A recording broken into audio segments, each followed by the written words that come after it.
Welcome to today's episode of Print to Pixel, the podcast where we talk to marketing leaders and technologists about how omnichannel marketing is revolutionizing the way that direct mail and digital marketing are used together.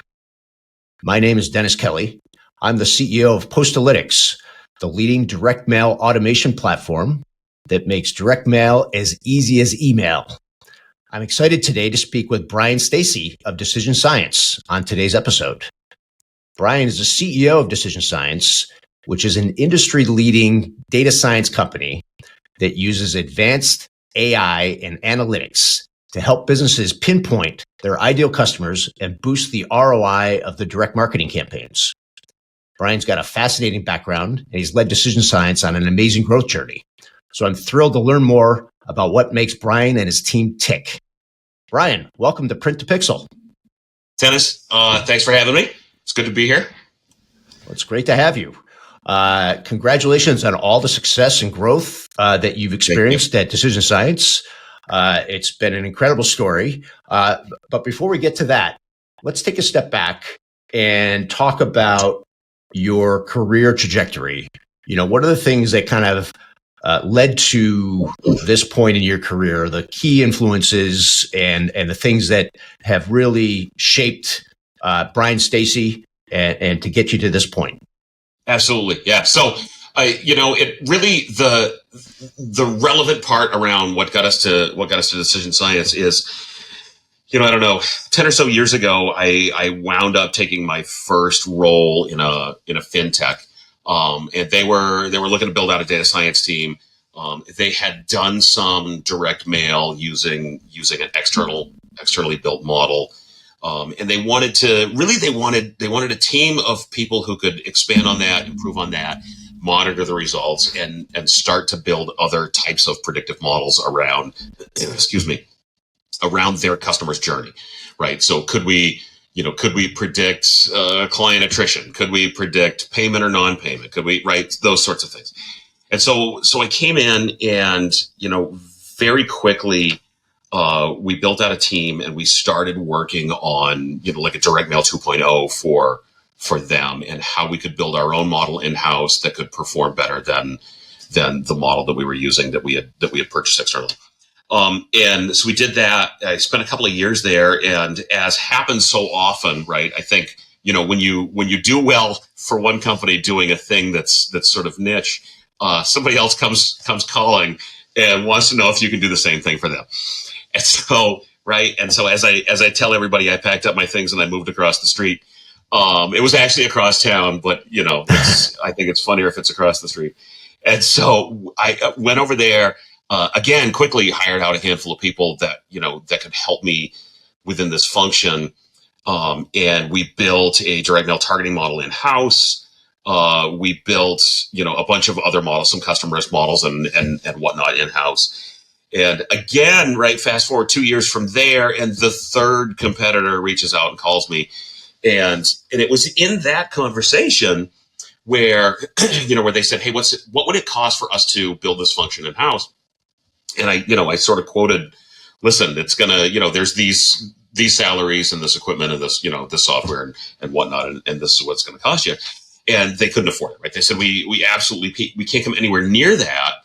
And it got me thinking, and my now partner who was working for me at the time, Stephen, he and I sat down and said, wait a minute, if none of the small to medium sized players in consumer finance, in debt consolidation, in mortgage refi, right, in those sorts of verticals, if none of these companies can afford this function internally, what if we started a company and sold basically a fractional part of this? And so that's what we did, made the decision, hey, we're going to bootstrap this, started the company, left because we didn't want any conflict. So we left that where we were at the time and went to go work sort of elsewhere, right, outside of the industry, just so that I could pay my mortgage while we were bootstrapping Decision Science, and very quickly found that yes, indeed, there was a market because none of the small to medium sized players in that space could afford to do this in-house. And we've, since it was very quickly that we were able to come in here full time. And then we started hiring staff, and, we've grown drastically since then.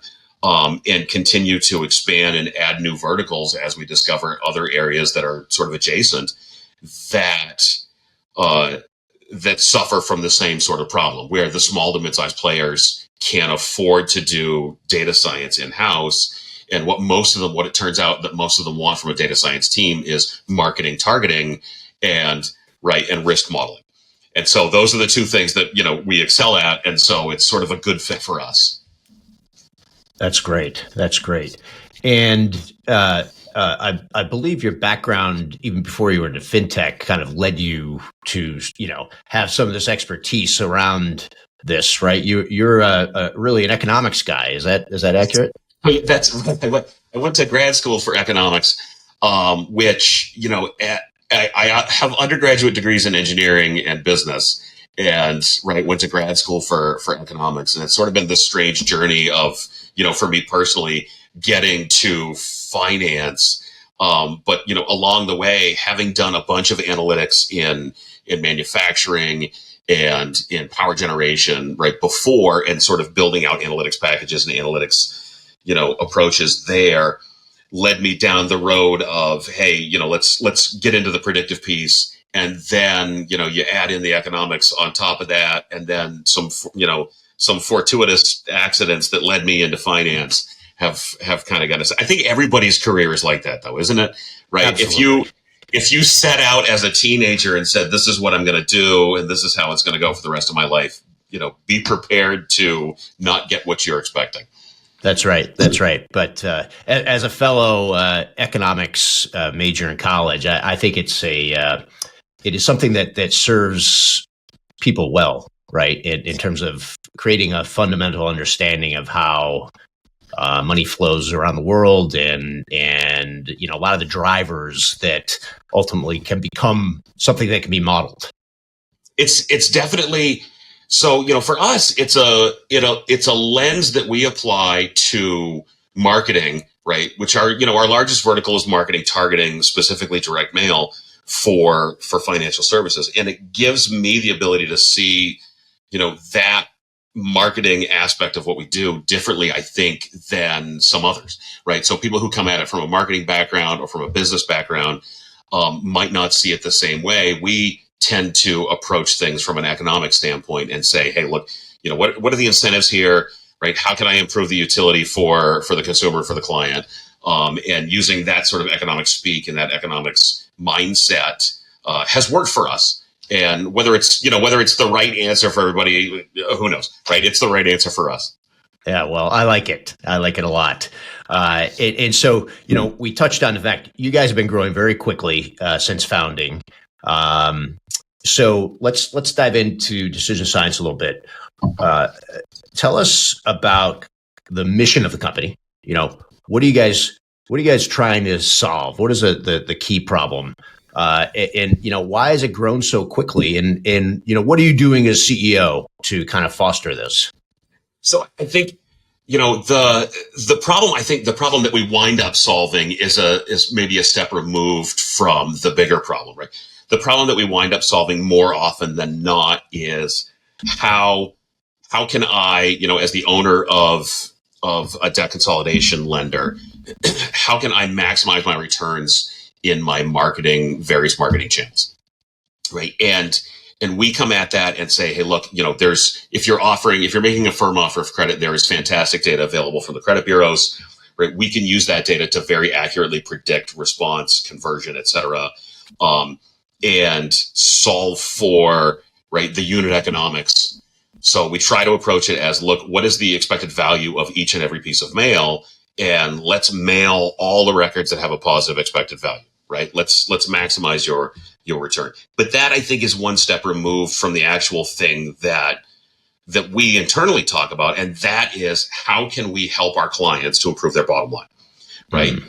Be it through marketing targeting, be it through managing the entire direct mail process for them, be it through making connections to resources that they might not have or know about, or be it through custom risk modeling, custom other types of modeling, right? And so, I don't want us to be seen as a one-trick pony, right? It's not just direct mail targeting, although that is our bread and butter, right? We also do custom risk modeling. We did one for a gentleman that came to us and was looking to do sort of a better view of debt collections, right? So he was in collections and wanted to see if he bought a group of debt, right, which debt was worth working was going to collect for him, and which debt should he sell because he didn't think he'd be able to collect on, right? And he came at us, and that's exactly it, right? Is how can I improve my bottom line by separating this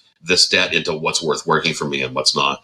And we do, those are always fun and exciting problems to solve. And that's sort of where I approach everything, right? From a CEO is, look, these are all interesting, great problems to solve. And so I always try to say yes whenever anybody calls us and says, hey, can you do this thing? And even if it's something we haven't done before, right, we'll work with them and say, hey, look, we don't have any expertise in here, but we absolutely want to play in this space. We want to see if we can help you. And so let's find a way to make the cost of it work for you so that we can do it. And we get to learn from that.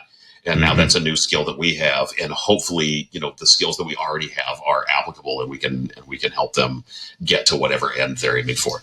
Yeah. That it reminds me a lot about the journey that we've had at Postalytics, and I think a lot of other startups go through over time, where you start out and you're really focused on doing something really well, and then the market speaks, right? And so you have to be open-minded, and you have to be able to kind of understand different perspectives, different opportunities, while at the same time, as startup CEO, not take your eye off the ball too far, right? And start chasing things that are maybe look like fun, but may end up being kind of a one-off scenario, right? That doesn't lead to a greater good down the road. And so I'm kind of always fascinated by that tension. And like this, there's this idea of like ideal customer, right? And which is kind of narrow, right? But when you're early, you gotta really listen, right? And you have to be a little bit malleable and have a definition that it kind of changes and evolves. So, how do you think about that? So that's interesting, because it's a frequent conversation that I have with the data science team here is, anyone who's ever worked with a bunch of data scientists will know that in general, right, they see something shiny and they're like, hey, here's a problem. I want to solve this problem. And my role within the organization, I think, any CEO's role within their organization is to say, hey, wait, that's fantastic. I'd love to solve that problem. Can I monetize the solution, right? How does that improve the bottom line for this company? And so direct mail is where we spend most of our time targeting response and conversion, et cetera, within the direct mail channel, because we've fairly well perfected the solution, right? B, there's a huge market for it. And that market exists for a couple of reasons. And I think the biggest reason is that for lenders to make a firm offer of credit, right? The Fair Credit Reporting Act requires that you have 100% contact with those people for whom you pull credit, right? And the United States Postal Service is the only way that is both fairly, inexpensive, not cheap, but fairly inexpensive. But it's the only way that's fairly inexpensive and guarantees you that 100% contact rate. And so, right, solving for direct mail is huge, especially for the smaller players. So, your huge companies, your Chases and your Barclays and those folks, they have this function in house, and they can afford more inefficiencies, right? They don't need to be perfect as far as what they're getting for results versus what they're spending. The folks that we work with need to be much more efficient and need their money to go further. And so that's why, us, and we've got a couple of competitors that play in the space too, but that's why we're, growing so fast, because there's a lot of smaller lenders, smaller debt consolidation, mortgage refi, auto refi, et cetera, lenders in the space. And then sort of the related markets of like home repair and Medicare and that, all of those smaller players need efficiencies. And so, we can provide that efficiency in the direct mail channel, which answers a couple of their questions for them. And then we bring, to them a bunch of other add-ons and say, hey, look, here's a bunch of other stuff, right? Like the great work that you guys do, allowing sort of, turnkey direct mail and the reporting aspect. That's very useful, again, for the smaller and mid-sized players that maybe don't have an analytics function in-house. Right. Yeah, makes perfect sense. So, that it seems like there are a couple things that you mentioned there. There's this notion of like really good data availability, and then this 100% or near 100% contact rate, right? And where those two things intersect, it sounds like that's where you guys can really apply these advanced models to move the needle from a response standpoint. Absolutely. And we're constantly looking for other new data sources besides just credit bureau data, because the credit bureau data is limited in what we can use it for. For example, we're currently bringing on a new data source, and it's non-credit data. And we've, historically it's hit or miss, many more misses than hits for non-credit bureau data in its ability to predict response in direct mail. And we found this particular data source. This company has three or four data sets that we've been able to join together. And we're finding in our very early stages of model building, right, trying to build predictive models, that we're seeing a lot of signal, right? And in the land of data science, in early stages, when you see, huge signal that's pointing towards our ability to predict response, then we get excited. And in fact, that's kind of right now, that's the focus of the data science team is to work this data set, because if we can get response rates like we see with credit bureau data from non-bureau data, then it opens up a lot of potential targets. And there's a lot of, again, players that don't want to do a firm offer of credit, right? They're looking to offer some other product, and knowing that they can send direct mail and get a good response rate from that other product is right. It's very important, and it's very hard to do. Most direct mail doesn't see very strong response rates, right? We measure response rates in basis points, right? Getting to 1% is the holy grail in direct mail response rates. And so, most non-credit direct mail, as I'm sure is down in if you're 20, 30 basis points response, then you're probably, right in the middle of the pack for non-credit direct mail response. And so we're working diligently to improve that, because that, it opens up more verticals for us, and it helps our existing clients who are seeking a similar product. And so we kind of always are approaching this, right? Where besides the constant, rescoring and rebuilding of our core models, we're always looking to add in other related products that we can improve the entire experience for our clients. Very cool. Yeah.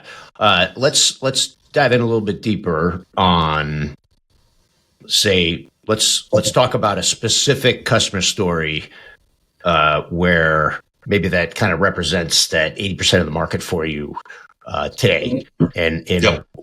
where do you guys add value, and then how does that execute in a tangible way for the customer? So this is, interesting. There are dozens of customer stories that I could tell. This one I like for a couple of reasons.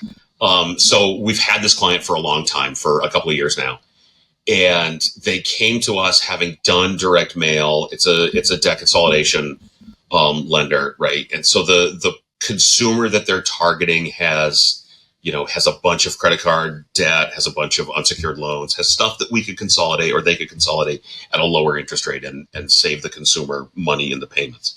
And they had been doing direct mail for years. It had always been a low volume because their response rate hadn't been great. And so in order to make the economics work, they couldn't expand the channel. They came to us, we talked about it, and they were, in the beginning, they were sort of looking for a turnkey solution, and we said, let's hold on, we're going to help you get set up. We'll get you onboarded with a credit bureau so that we could pull that credit data on your behalf. We're going to get you set up with a mail house that we've negotiated a great price with, that we had done a lot of volume with, so they were able to give us, discounts. And we did that whole sort of thing. We built them a creative. We have a creative team in house so that we can ensure that our clients get quality creative that that matches what's performing well right now. And so we did all that, and we started them out, and we were a couple months in, and they asked for, hey, can we make these restrictions? Can we make these changes to the targeting? And we told them, hey, it's not going to help you, right? But we'll do it, right? We'll obviously do it. You're the customer. And they said, yeah, we recognize, we get what your input is, and we appreciate that, but we want to try it anyway. So we tried it, and it didn't work for them. It reduced their response rates. And this is where the story turns to one of my favorites, right? Is that they come back and they say, hey, this didn't work. Why didn't it work, and what can we do? And we explained, by restricting whatever they were restricting outside of their underwriting criteria, right? By adding additional restrictions, what you're really doing is removing part of the population. So you're reducing the volume of people that we have to choose from. And our models are really good at predicting who's going to respond and who's going to be interested in your offer. And so let the models do that, and let's not try to apply what we think has worked in the past, right? Because the models aren't based on one or two variables. They're based on hundreds and hundreds of variables and interactions between them, and decision trees upon decision trees.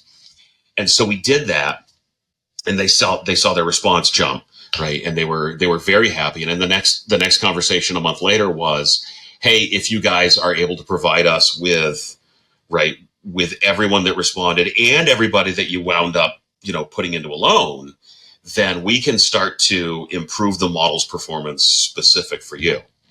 Right. And they did that. And it took a while for us to get enough data to be able to start doing this process. Right. Because, we're talking 200,000 pieces a month of mail, right, at less than a 1% response rate. So it's not a lot of records of useful data coming in, day over day. But a few months later, we have enough, and we start going back through, and I sit down with the data science team. And at first, we tweak the existing model, right? We start with that as a core and say, hey, how can we? And it was actually just a few months ago that we were able to deploy a model built specifically on their data for the first time, right? So they had been using a tweaked version of our off-the-shelf model for quite a while. And now we've got them in a model that is built purely on the people that have responded to their offer, right? The piece of mail that they've sent out is the only thing that's gone into this. And their results as a result of this have gone up even further. And so we've gone over this 2-year period from starting at 200,000 pieces a month, 50,000 pieces a week, to now we're doing just shy of 1 million, I think, this month. And this month, right, this time of year, there's a seasonality dip typically in most direct mail.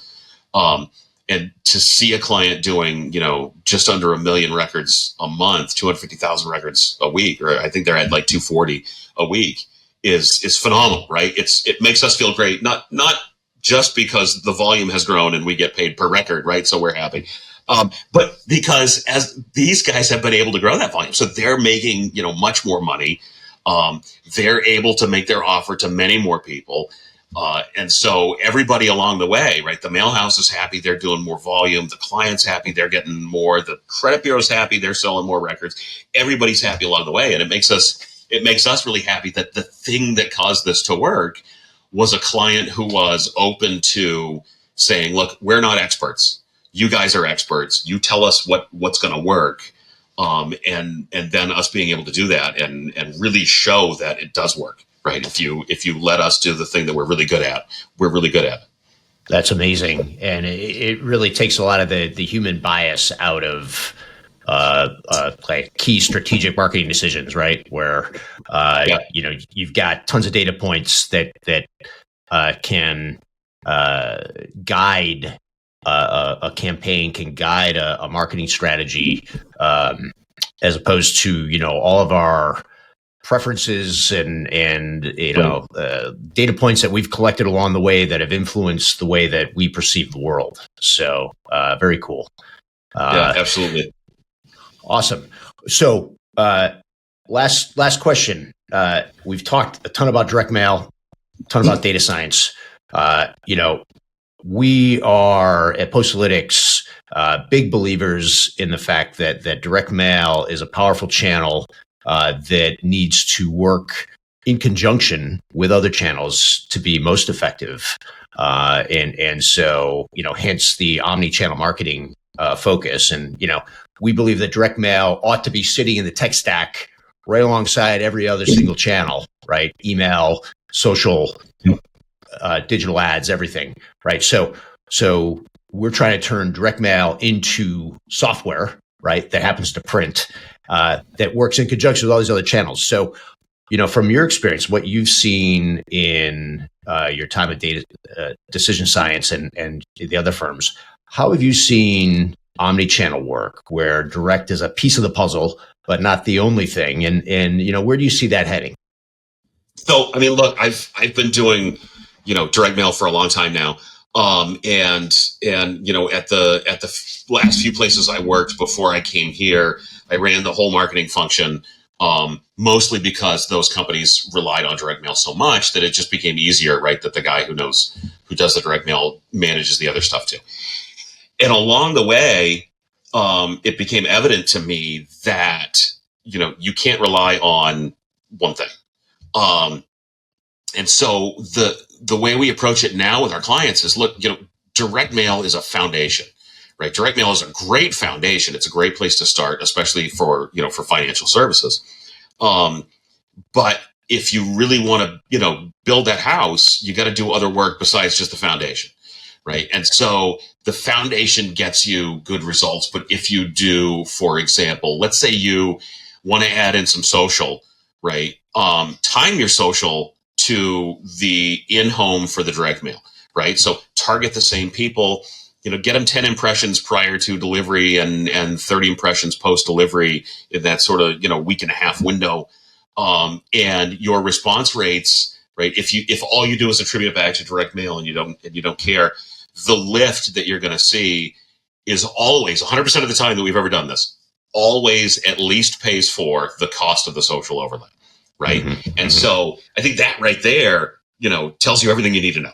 So if you do a social overlay, if you do banner ads, if you do some other channel and approach this as more of an omni-channel thing, then as long as you've got a solid foundation, the cost of this other thing will be paid for in additional new clients and fees that you receive from that. And so we constantly, new clients come in and they're like, we want to do direct mail. And we're like, that's great.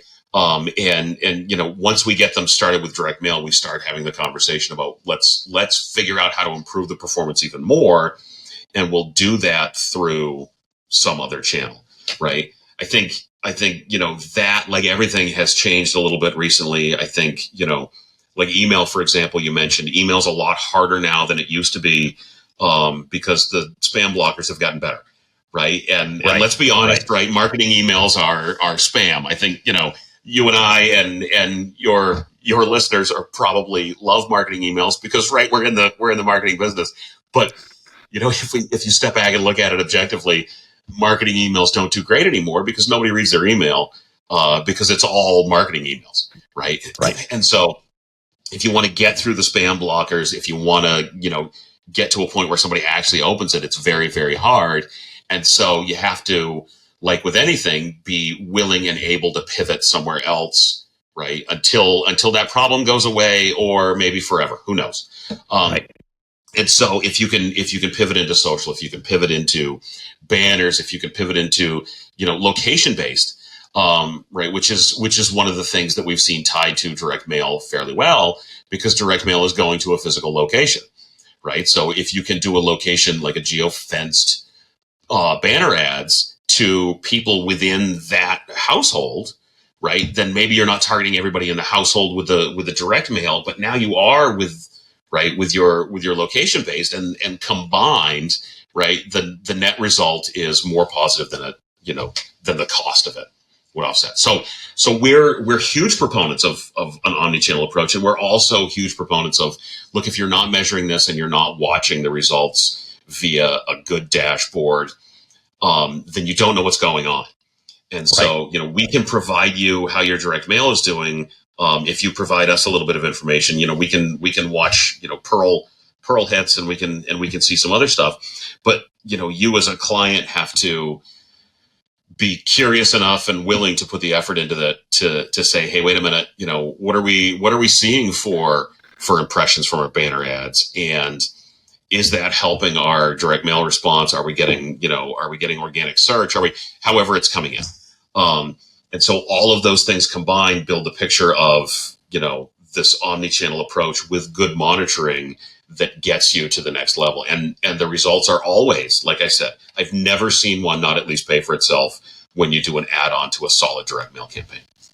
Absolutely. Yeah. No, we see the same thing. And, as it relates to email, we'd like to say, try sending to the uncrowded inbox and, right. Right.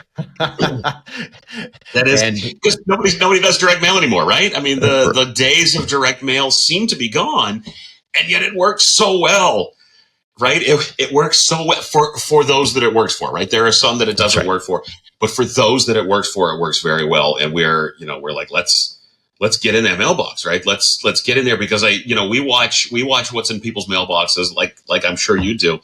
And we can see who our clients are competing against.